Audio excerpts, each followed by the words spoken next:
7절에서 9절 말씀으로 주를 더럽게 하였나이까 라는 제목으로 말씀의 은혜를 나누고 우리가 기도하기 원합니다.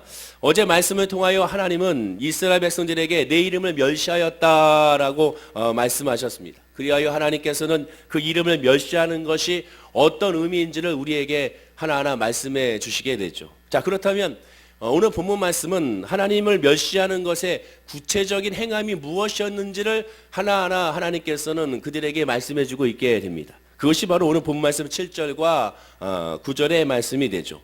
본문 7절에서 9절 말씀을 쭉 읽어보면 아시겠지만 하나님을 하나님으로 인정하지 아니하고 나의 주인으로 아버지로 모시지 않게 되면 결국 어제 말씀드린 것 같이 의무감만 남고 종교 행사만 남는다고 말씀을 드렸는데 정말로 오늘 본문 말씀을 쭉 읽어보면 의무감과 종교 행사만 남아있는 모습을 우리가 발견할 수가 있게 되는 겁니다. 자, 그래서 다시 한번 우리 7절에서 9절 말씀을 다시 읽어보면서 어떠한 의무감과 어떠한 종교 행사만 남아있는지를 우리 한번 살펴보길 원합니다. 자, 우리 큰 소리로 읽어보겠습니다. 너희가 더러운 떡을 나의 제단에 드리고도 말하기를 우리가 어떻게 주를 더럽게 하였나이까 하는도다.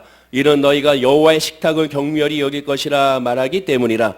만군의 여호와가 이르노라. 너희가 눈먼 희생제물을 바치는 것이 어찌 악하지 아니하며 저는 것 병든 것을 드리는 것이 어찌 악하지 아니하냐.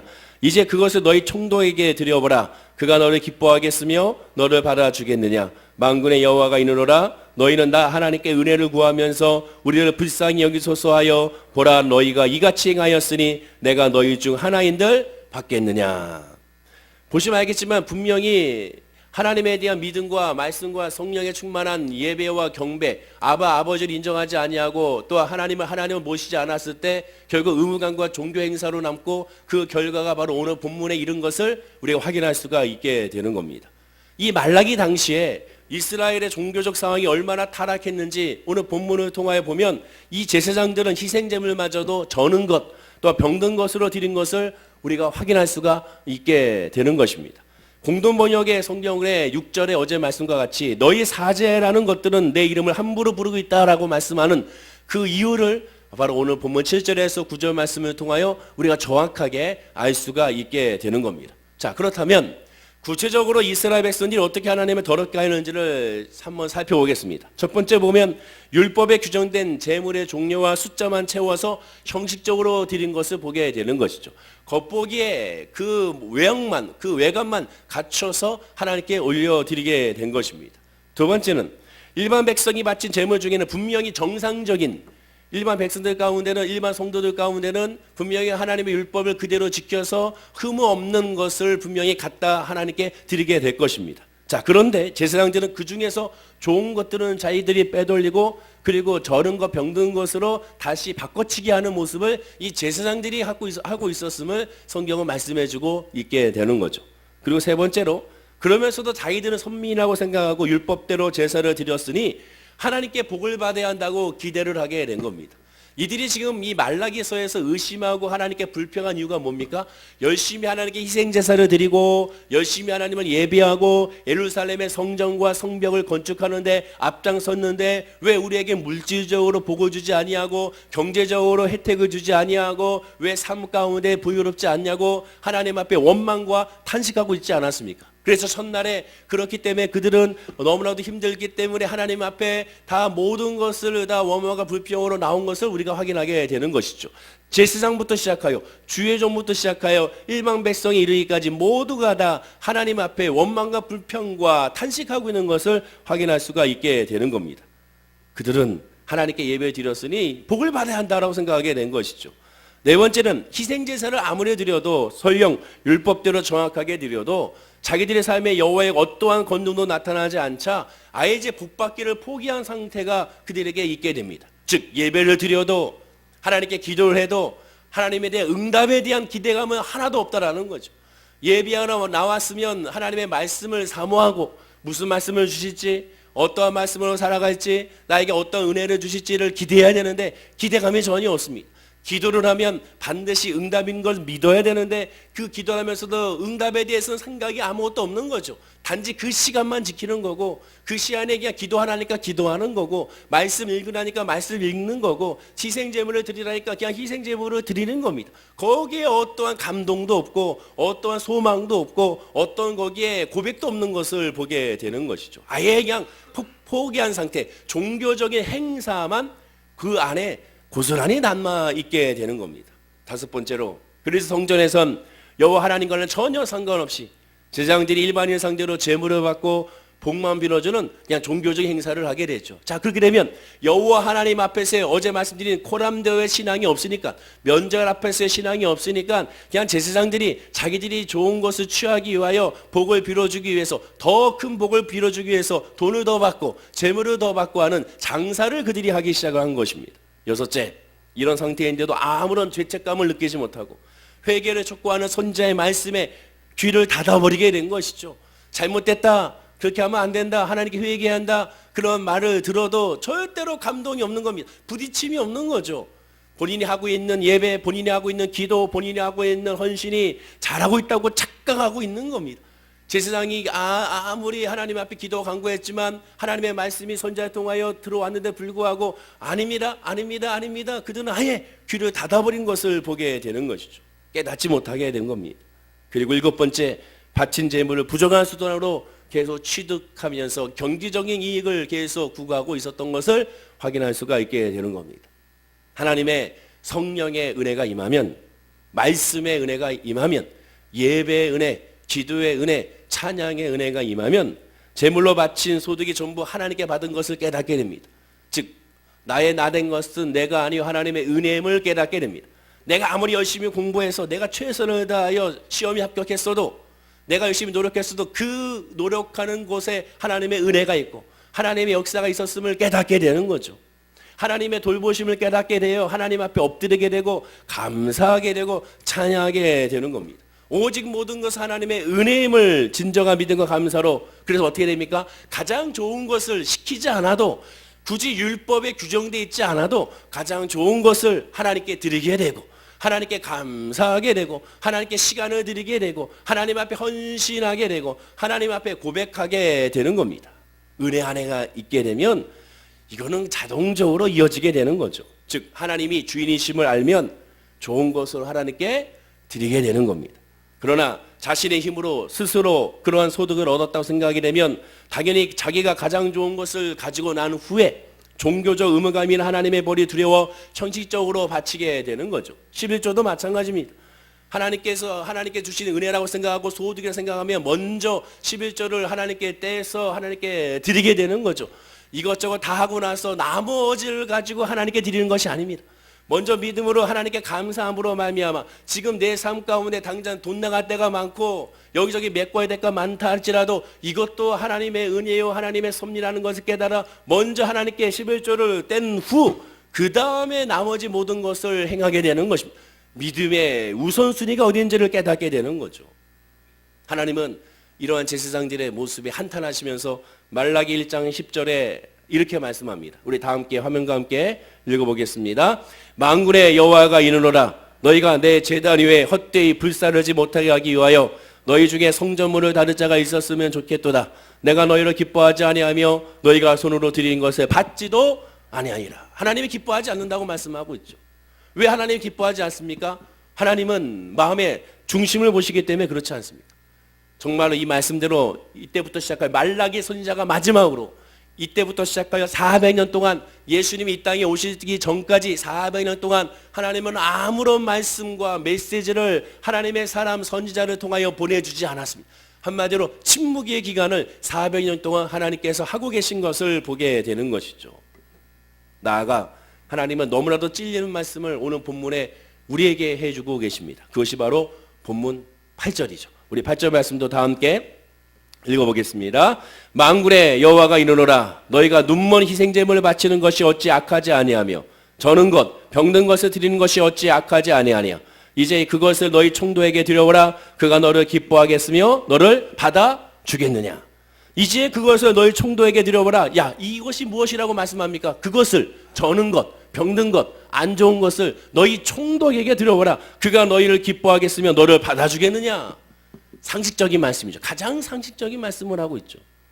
어느 누가 총독에게 저는 것, 병든 것을 갖다 드리겠습니까? 정확하게 얘기하죠. 총독이라고 말하죠. 총독이 누굽니까? 식민 지배하에 이민족의 지도층, 지배자죠. 식민 지배하에 이 지배자에게, 총독에게 병든 것, 저는 것, 한마디로 음식을 갖다 줘도 부패한 것, 썩은 것을 갖다 줬다고 생각해 보십시오. 그러면 그 총독이 그걸 받고 가만히 있겠습니까? 자기를 무시했다고 생각하여 바로 그 자리에서 군사를 보내어 즉결 심판을 하게 될 것입니다. 아니, 그 모멸감에 그 시신조차도 완전히 훼손시켜서 어쩌면 사지를 다 절단하여 전국 지방 각 곳에 보내요. 이러한 일을 행하는 자들에게 다시는 행하지 못하도록, 그런 생각도 하지 못하도록 만들어야 될 것입니다. 왜? 총독이기 때문에 그렇죠. 권력자이기 때문에 그렇습니다. 어느 누구도 절대로 드릴 수가 없는 거죠. 아니, 상식적인 선에서 생각할 수 없는 일을 지금 하고 있게 되는 겁니다. 아무도 할 수가 없는 거죠. 하나님은 이러한 그들의 마음을 알기에 너희가 총독에게 좋은 재물을 바치고 나에게는 병든 것으로 바치지 않느냐고 질책하고 있는 것을 보게 됩니다. 왜 그렇게 바칩니까? 어제 말씀드린 것처럼 하나님을 하나님으로 인정하지 않기 때문에, 예수를 그리스도로 믿지 못하기 때문에, 삶의 주관자가 우리 야훼라는 것을 깨닫지 못하기 때문에 결국 이렇게 바칠 수밖에 없게 되는 겁니다. 그렇게 행동할 수밖에 없는 겁니다. 교회 생활에서 예배 잘 드리고 기도하고 열심히 헌신하고 봉사하기도 하고 있다고요? 천만에 믿음이 없다라는 겁니다. 분명히 성경은 말씀, 믿음이 없다라는 거예요. 믿음이 있으면 그렇게 할 수가 없다라고 말씀하게 되는 겁니다. 인터넷 사이트에서 유명한 대형교회 한 목사님의 설교를 들어봤습니다. 성전 건축을 독려하는 설교였는데 저는 깜짝 놀랐죠. 설교의 요지는 세상의 것을 뺏어서라도 하나님의 성전을 건축해야 한다는 겁니다. 먼저 그의 나라와 그 일을 구해야 되니까 먼저 하나님의 성전을 건축하는 것이 먼저라는 것이죠.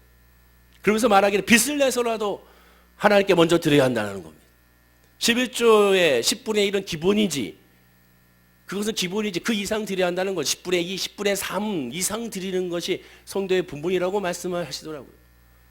그 말씀을 하는 그 목사님이 대형교회 목사님이셨습니다. 앉아있는 성도님들이 그 화면에서 그냥 아멘, 아멘 소리가 아주 크게 들리는 것을 보게 되고 너무나도 마음이 아프더라고요. 하나님을 바치는 행위, 하나님께 드려지는 행위, 물질의 질과 양을 하나님 받으시겠습니까?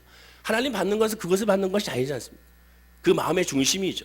얼마가 됐든 그 마음의 중심입니다. 정말 신령과 진정으로 감사로 모든 것을 은혜로 나에게 주어졌으면 깨닫고 하나님께 드려지냐 드려지지 않느냐, 하나님은 그것을 중심이 여기시죠. 두 랩돈의 과부의 헌금을 기뻐 받으시는 하나님, 그 하나님의 마음을 우리가 헤아려 알아야 되지 않겠습니까? 신명기 23장 18절에 이렇게 말씀합니다. 창기가 번 돈과 개 같은 자의 소득은 어떤 서운하는 일로든지 내 하나님 여호와의 전에 가져오지 말라. 이 둘은 다 내 하나님 여호와께 가증한 것입니다 라고 말씀합니다. 창기가 번 돈, 우리가 창기가 번 돈은 알겠죠. 그러나 개 같은 자의 소득은 뭡니까? 개 같은 자의 소득. 세번역 18절에 보면 이 개 같은 자의 소득이 무엇인지를 말씀해 줍니다. 창녀가 번 돈이나 남창이 번 돈이라고 말씀하죠. 좀 더 구체적으로 공동번역을 보면 이 원래 원문을 그대로 옮겨졌기 때문에 공동번역이 굉장히 해석이 강합니다. 왜? 그것이 원문이기 때문에. 그래서 웬만하면 우리 성도님들한테 이 공동번역 성경을 같이 보라고 말씀하는 이유가 뭐냐면 가장 원문과 가장 가깝기 때문에 그렇습니다. 공동번역이 이렇게 말하죠. 그 누구도 창녀로서 몸을 팔아 번 돈이라 숙회짓을 하여 번 돈. 숙회짓이 바로 개 같은 자의 소득입니다. 한마디로 남창이라는 얘기죠. 결국 무슨 뜻이겠습니까? 하나님의 뜻과 벗어난 부정한 돈을 의미하게 되는 겁니다.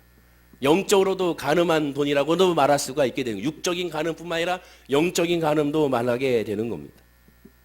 성도는 뭐로 가도 소망하면 된다는 것이 아니라 성도는 주님의 길을 가야 되는 거고, 또한 그 길이 비록 광야의 길처럼 돌고 돌아도 그 길이 주님의 길이고 하나님의 뜻에 합당한 길이라면 그 길에 감사함으로 걸어가야 되는 거죠. 남들이 봤을 때 미련해 보이고 지혜 없어 보인다 하더라도 그 길이 하나님의 뜻이고 그 길이 하나님께 옳다면 그 길을 걸어가는 것이 교회요, 그 길을 걸어가는 것이 성도요, 그 길을 걸어가는 것이 바로 직분자가 되어야 되는 겁니다. 준비도 하나님의 뜻에 맞도록 해야 되고 그 과정도 하나님의 뜻에 맞아야 되고 또한 그 결과는 하나님의 뜻에 맡겨야 되는 것이죠. 부정한 돈으로 지은 성전이 아무리 크고 화려한들 하나님께서 기뻐하시겠습니까? 하나님께서 좋아하시겠습니까? 온갖 편법으로 지은 그 성전에 하나님께서 은혜를 베풀겠습니까? 세금을 탈세하면 지어진 그 성전에 하나님께서 축복해 주시겠습니까? 절대로 그렇지 않을 겁니다. 왜? 하나님은 그 마음의 중심을 보시고 그로 통하여 빛과 소금의 역할을 감당하기를 원하시기 때문에 그렇죠. 물론 인간이기 때문에 연약한 모습이 드러날 수가 있습니다. 그러나 그것마저도 하나님이 아시기 때문에 그 모습을 인정하고 주님께 두 손 들고 나오는 성도, 두 손 들고 나오는 직분자, 두 손 들고 나오는 주의종, 두 손 들고 나오는 교회에 하나님께서는 은혜를 베푸기 원하고 복을 주시기 원하고 소망 주시기 원하고 응답 주시기 원하고 회복 주시기 원하신다고 분명히 우리에게 말씀해 주고 있음을 기억해야 되는 겁니다. 가장 중요한 것은 과연 하나님의 마음에 내가 합한지 늘 이것을 묵상해야 되는 것이죠. 우리 눈에 보이는 성전이겠습니까? 정말 중요한 것은 눈에 보이지 않는 성전이죠. 눈에 보이지 않는 성전이 무엇입니까? 바로 자기 자신이죠. 나 자신, 여러분 자신. 바로 나 자신이 눈에 보이지 않는 성전이지 않겠습니까? 고린도전서 3장 16절에 너희는 너희가 하나님의 성전인 것과 하나님의 성령이 너희 안에 계시는 것을 알지 못하느냐라고 말씀하죠. 우리가 하나님의 성전인 걸 왜 알지 못하느냐? 우리 안에 성령이 계시지 않습니까? 하나님을 모시는 성전이라는 거죠. 예수를 모시는 성전이라는 것이죠. 각 개개인이 하나님의 교회 성전임을 깨달으라는 겁니다. 그 이어지는 17절에 그래서 말씀하죠. 누구든지 하나님의 성전을 더럽히면 하나님이 그 사람을 멸하시리라. 하나님의 성전은 거룩하니 너희도 그러하리라. 하나님의 성전을 거룩하니 우리도 거룩해야 한다는 거죠. 우리 스스로 거룩해지는 것이 아니죠. 예수를 모시면, 진짜 믿으면, 정말로 믿으면, 정말 성령의 은혜 안에 거하기를 사모하면 그러면 거룩해진다는 겁니다. 여전히 죄가 많고 여전히 부족해요. 여전히 원죄에 그러한 영향이 있기 때문에 그렇습니다. 육신의 연약함이 있기 때문에. 그러나 어떻게 됩니까? 죄를 깨닫고 즉각 돌아오죠. 하나님의 성령께서 그것을 원치 않는 걸 깨달아서 이러면 안 되지. 내가 이렇게 하면 안 되는데는 깨달아서 하나님 앞에 또 엎드리게 되고 또 엎드리게 되고 또 엎드리게 되고 또 엎드리게 되면서 나 이러니 내가 연약해서 힘듭니다. 하나님 그러니 나를 도와주셔야죠. 이렇게 여전히 사랑하지 못하고 여전히 이해하지 못하고 여전히 꽁하고 있는 내 마음 아버지 아시지 않습니까? 그러니 나에게 은혜를 주셔야 내가 이것을 할 수 있습니다라고 하나님께 간절히 매달리게 되는 겁니다. 아무것도 하지 못하는 내 마음을 하나님 인도해달라고 기도하게 되는 거죠. 더 주님을 의지하게 되는 겁니다. 자, 그 다음에 더 중요한 말씀이 18절에 이어지게 됩니다. 자, 이 18절 말씀을 우리 읽어보겠습니다. 큰 소리로 시작. 아무도 자신을 속이지 말라. 너희 중에 누구든지 이 세상에서 지혜 있는 줄로 생각하거든 어리석은 자가 되라. 그리하여 지혜로운 자가 되리라. 하나님의 성전인 것을 알지 못하느냐 나온 그 다음의 구절이 바로 이 구절입니다. 그래서 성경은 구절만 보지 말고 전체적으로 봐야 한다는 이유가 여기 있습니다. 하나님의 성전인 것을 아는 사람들은 어떻게 되느냐? 스스로 자신을 속이지 말라고 말씀합니다. 아무도 자신을 속이지 말라. 지혜 있는 줄로 생각하거든 어리석은 자가 되라. 정확하게 우리를 지적하고 있죠. 내가 좀 믿음 생활 한다고, 내가 좀 말씀을 안다고, 내가 조금 기도를 안다고, 내가 좀 은혜를 안다고, 내가 좀 소망을 안다고, 내가 좀 역사를 안다고 착각하지 말라는 거죠. 하나님 앞에 우리는 아무것도 모르는 존재죠. 하나님 앞에 우리는 무슨 경험이 있습니까? 무슨 지식이 있습니까? 하나님 앞에 우리가 무슨 지혜가 있을까요? 하나님 앞에 우리가 무슨 은혜가 있겠습니까? 우리는 하나님 앞에 아무것도 아닌 존재임을 깨달으라고 말씀하고 있습니다. 지혜 있는 줄 생각하거든 어떻게 되라? 어리석은 자가 되라. 어리석은 자. 즉 예수님의 길로 가라는 거죠. 그 다음에 말씀하죠. 그리하여야 지혜로운 자가 되리라. 어리석을 때 지혜로운 자가 된다는 거죠. 이것이 무엇입니까? 이것이 무슨 뜻입니까? 이것이 기독교의 역설입니다. 이것이 기독교의 패러독스라고 하는 거예요. 즉 버려야 채워지고 비워야 또 채워지게 되는 거. 그리고 어리석은 자가 됐다고 믿어야 예수 앞에 어리석은 자가 돼야 정말로 지혜로운 자가 된다는 겁니다. 역설이라는 것이 무엇입니까? 사전적인 의미로 보면 역설의 의미가 이런 의미가 있습니다. 일반적으로 옳다고 생각되는 것에 반대되는 표현이 역설입니다. 자, 그런데 이 역설이라는 이 의미가 이것만 있는 것이 아니에요. 사전을 찾아보시면 요 다음에 두 번째로 이런 의미가 있습니다. 이 의미가 중요합니다. 자, 다 함께 한번 이 역설의 의미를 읽어보겠습니다. 시작. 논리적으로 자기 모순에 빠져있는 듯 보이지만 사실은 진리에 도달하기 위한 암시적인 표현이다. 지금 제가 이 성경을 말하는 것이 아닙니다. 세상 사람들이 말하는 역설이라는 단어의 정의를 말하고 있습니다. 그 역설의 단어의 정의의 두 번째 정의가 논리적으로 자기 모순에 빠져있는 듯 보이지만 사실은 진리에 도달하기 위한 암시적인 표현이다. 바로 이것이 역설이다. 기독교의 역설이 바로 여기에 나와 있죠. 믿음의 눈으로 보지 않으면, 즉 말씀으로 보지 않고 예수로 보지 않으면 자기 합리화에 빠진 것 같습니다. 모순에 빠진 것 같아요. 야, 저 사람 모순에 빠져 있어. 자기 합리화를 하고 있어. 저 사람 핑계를 대고 있어. 예수를 핑계대네, 하나님으로 핑계대네, 믿음으로 핑계대네, 기도로 핑계대네, 예배로 핑계대네, 모든 것을 은혜로 핑계대네. 다 은혜네. 저 사람은 자기 합리화하고 있어. 핑계대고 있어. 모순으로 보이죠. 믿음의 눈으로 보면 모순으로 보이는 것이 분명히 말하잖아요. 모순으로 빠진 것 같으나 사실 진리를 도달하기 안주적인 표현이 뭐다? 역설이다. 믿음으로 보게 되면, 말씀의 눈으로 보게 되면 뭐가 됩니까? 그것은 핑계가 아닙니다. 정말로 은혜가 되죠. 정말로 기쁨이 되죠. 정말로 감사가 되죠. 믿음의 눈으로 보면 보이는 분 계시죠? 예수 그리스도를 보이기 때문에. 질병 가운데 믿음의 눈으로 보면 거기에 하나님의 은혜를 발견하게 됩니다. 사람들과의 다툼과 아픔과 상처와 눈물 가운데 믿음의 눈으로 보면 거기에 하나님의 은혜가 발견되게 되고 주의 긍휼하심과 주의 사랑하심과 주의 역사하심을 깨닫게 되는 겁니다. 그것이 바로 기독교의 역사입니다. 그 얘기 뭡니까? 역으로 얘기하면 믿음의 눈으로 보지 아니하면 절대로 깨달을 수가 없는 거예요. 저 사람의 저 은혜를 깨달을 수가 없습니다. 저 사람의 저 은혜의 고백을 깨달을 수가 없어요. 믿음의 눈으로 보지 않으니까. 그러면 이것이 설명이 됩니까? 설명이 안 됩니다. 설명이. 인간의 이성으로 설명이 안 돼요. 그러면 그것을 어떻게 해결해야 됩니까? 누가 해결합니까? 목사님 해결합니까? 부역자님 해결할 수 있을까요? 우리 직분자 해결할 수 있을까요? 어느 누구도 해결할 수가 없습니다. 심리치료사도 해결할 수 없어요. 정신과 의사도 해결할 수 없어요. 아무도 해결할 수 없습니다. 누가 해결할 수 있습니까? 주의 말씀 예수 그리스도밖에 해결할 수 없어요. 어떤 분이 저한테 문자로 보내왔습니다. 목사님은 내 아픔을 다 이해하지 못합니다. 그 아픔을 겪은 사람만이 그 아픔을 이해할 수가 있습니다. 맞는 얘기입니다. 정말 그렇습니다. 그 아픔, 여러분이 지금 겪고 있는 아픔, 사업의 아픔, 관계의 아픔, 또한 물질의 아픔, 또한 가정의 아픔, 그건 어느 누구도, 다시 강조, 어느 누구도 그 아픔 그대로 여러분들만큼 그것을 이해할 수가 없습니다. 어느 누구도 위로해 줄 수가 없습니다. 그러나 오직 한 분밖에 없죠. 누굽니까? 예수 그리스도밖에 없어요. 그러면 그것을 위로할 수 있고 그것을 권면할 수 있고 그걸 해결할 수 있는 분은 예수밖에 없기 때문에, 그래서 뭘 권면해야 됩니까? 예수밖에 없으면 권면하고, 그래서 성경 말씀을 봐야 되는 겁니다. 하나님의 말씀밖에는 해결할 수가 없어요. 하나님 말씀밖에는 그거 치료할 수가 없어요. 하나님 말씀밖에는 위로할 거 없고 하나님 말씀밖에는 소망이 없습니다. 주의 말씀밖에 없습니다. 믿음의 눈으로 보면 그거밖에 없음을 깨달아서 그걸 강조할 수밖에 없는 거예요. 그래서 예배를 강조할 수밖에 없는 거고, 기도를 강조할 수밖에 없는 거고, 말씀을 강조할 수밖에 없는 겁니다.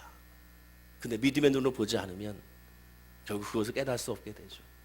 그러면 그것을 깨닫지 못하는 사람인, 깨달은 사람이 깨닫지 못한 사람을 봤을 때 어떤 마음이 듭니까? 궁연한 마음이 들죠. 불쌍한 마음이 드는 거예요. 아, 저 사람 왜 그럴까? 저 사람 이상하네. 그게 아니라 이것만 읽으면 되는데, 하나님의 말씀을 좀 보면 되는데, 입을 열어 기도하면 되는데, 주님 앞에 나오면 되는데, 안타까운 거죠. 안타까운 마음으로 결국 기도할 수밖에 없게 되는 겁니다. 사도 바울이 왜 믿을 때 성령 받으라고 강조합니까? 성령이 아니고서는 이것을 깨달을 수 없기 때문에 그렇습니다. 성령이 아니고서 하나님의 마음을 알 수가 없기 때문에 그렇습니다. 성령이 아니고서는 은혜 안에 거할 수가 없기 때문에 그렇습니다. 성령이 아니고서는 온전히 돌아볼 수도 없고 온전히 변화될 수도 없기 때문에 그렇습니다. 하나님은 지금 그것을 우리에게 오늘 말씀을 통하여 말씀해 주고 있는 겁니다. 지금 이들은 제사장입니다. 오늘날 목사와 신학 교수들이죠. 주의 종들입니다. 주의 종들이 지금 깨닫지 못하고 하나님의 말씀에서 벗어나고 있는 것을 보게 됩니다. 그러면 이들이 이러한 말라기 선지자의 말씀을 듣고 깨달았습니까? 여전히 깨닫지 못했습니다. 회개하지 못했습니다. 안타까운 거죠. 그러나 우리는 어떻습니까? 하나님의 말씀을 듣고 우리도 그것을 깨달아야지 않겠습니까? 회개해야 되지 않겠습니까? 주의 말씀의 길로 걸어가야 되지 않겠습니까? 사랑 보는 성도님들, 주의 눈으로 바라보는 훈련을 가져야 됩니다. 주의 눈으로 바라보는 시선을 가져야 됩니다. 성령으로 바라봐야 됩니다. 2018년대까지는 그래요. 2018년대까지 우리가 과거니까 예전에 나의 시선으로, 나의 믿음으로, 나의 환경으로 바라봤다고 쳐요. 이제 예전 건 지나갔어요. 이제 올해 2019년부터는 이제 믿음의 눈으로 우리 교회가 바라봐야 되고, 믿음의 눈으로 우리의 가정을 바라봐야 되고, 믿음의 눈으로 여러분 직장과 사업장으로 바라봐야 되고, 믿음으로 여러분의 삶을 바라보기를 간절히 축원을 드립니다. 믿음으로 바라봐야 하나님의 마음을 알게 되고, 그때 그것을 깨달아서 하나님께 감사로 신령과 진정으로 주님을 부르짖고 주님을 찾을 수가 있게 되고, 바로 그때 하나님의 은혜가 강물같이 일어나는 주의 은혜와 평강이 우리의 마음과 생각을 지키게 되고, 그 지킴으로 말미암아 더 이상 요동치지 아니하고 승리하는 하나님의 사람이 되게 되는 겁니다. 사랑하는 우리 성도님들 모두가 다 이번 12강주일 새벽 예배를 통해 말라기서를 통하여 다 그 은혜 안에서 기쁨을 누리고 소망을 누리기를 간절히 축원을 드립니다. 기도하겠습니다. 아버지 하나님 감사합니다. 오늘 믿음으로 주님 앞에 나와 예배하게 하시고 기도하게 하시니 감사합니다. 오늘 말라기의 말씀을 통하여 우리에게 은혜를 주시니 감사합니다. 말라기에 나와 있는 이들이 사실 나의 모습이었음을 고백하게 됩니다. 나의 모습이 바로 이러한 모습이었는지를 깨닫게 됩니다. 나의 모습이 하나님 앞에 드려지는 예배와 기도와 헌신과 봉사와 모든 것들이 다 외형적이고 형식적이고 다른 사람들에게 보이는 것이었음을 또한 깨닫게 됐습니다. 이제는 깨달았사오니 우리에게 은혜를 주시고 믿음을 주시고 성경을 주셔서 회개의 영을 부어주시사 다시는 이러한 믿음으로 신앙생활하지 아니하고 말씀 안에 예배의 중심 하나님의 복, 즉 바라크의 은혜의 복으로 살아가는 우리의 모습이 될 수 있도록 인도하여 주시옵소서. 육신의 눈으로 바라보게 되면 늘 문제투성입니다. 그러나 믿음의 눈으로 바라보면 그 문제가 변화되어 은혜가 됨을 고백하게 되고, 그러므로 부르짖고 간구하게 되오니 2019년도에 우리 모든 성도님들에게 그 믿음의 복으로 은혜를 주어주시고, 그 믿음의 복으로 물질의 복을 주시고, 그 믿음으로 그 은혜로 말미암아 건강의 복을 주시고, 그 믿음으로 직장과 사업장과 자녀의 복을 하나님 부어주시되, 가장 중요한 성령 충만한 복, 즉 예배의 복을 우리 성도님들에게 부어주시옵소서. 감사드리며 예수님의 이름으로 기도드립니다. 아멘.